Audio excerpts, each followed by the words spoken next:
Welcome to my channel. நான் உங்கள் தோழி. இன்றைக்கி இந்த வீடியோவில் என்ன பார்க்க போகிறோன்னா, நம்ம குறைவான சம்பளத்தில் 5 லட்ச ரூபா நம்மளால் சேமிக்க முடியுமா, அதை எப்படிலாம் சேமிக்கலாம் அப்படின்னு பார்க்கலாம். ஒரு மாதத்துக்கு உங்களால் 1500 தான் சேமிக்க முடியும் அப்படின்னா, அந்த 1500 போஸ்ட் ஆஃபீஸில் இந்த 3 பெஸ்ட்டு சேவிங் ஸ்கீமில் நம்ம இன்வெஸ்ட் பண்ணி சேவ் பண்ணலாம்.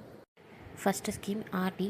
ஆர்டியை பொறுத்த வரைக்கும் 18 வயசுக்கு மேலே இருக்கவங்க எல்லாருமே இதில் ஓப்பன் பண்ணலாம். இப்போ 10 வயசுக்கு மேலே இருக்க பசங்க ஓப்பன் பண்ணோம் அப்படின்னா அவங்களுக்கு ஒரு கார்டியன் கண்டிப்பாக வேணும்.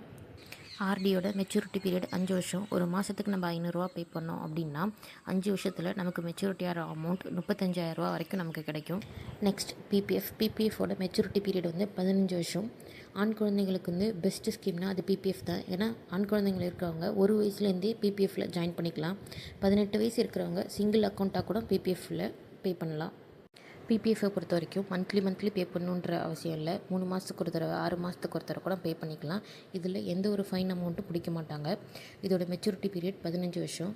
ஒரு மாதத்துக்கு நம்மளால் 500 சேமிக்க முடிஞ்சது அப்படின்னா அந்த 500 நம்ம பிபிஎஃப்பில் போட்டோம் அப்படின்னா 15 வருஷம் கழித்து நமக்கு 1,57,000 மெச்சூரிட்டி ஆகும்.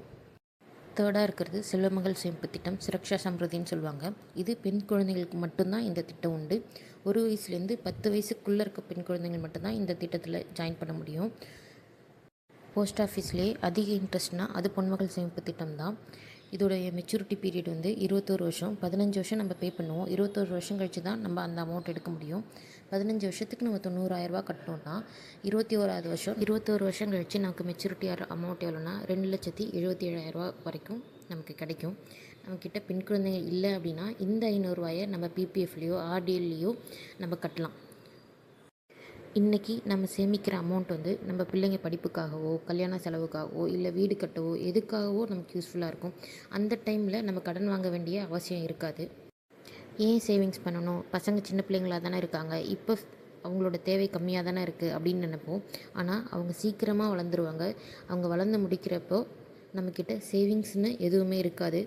இன்றைக்கி சிறுக சேமிக்கிற அமௌண்ட் தான் ஃப்யூச்சரில் நமக்கு ரொம்ப பயனுள்ளதாக இருக்கும். 500 நம்ம ஃபோனுக்கு ரீசார்ஜ் பண்ணுற ஒரு செலவு தான். அப்போ கண்டிப்பாக நம்மளால் 1,500 வரைக்கும் சேமிக்க முடியும் ஒரு மாதத்துக்கு.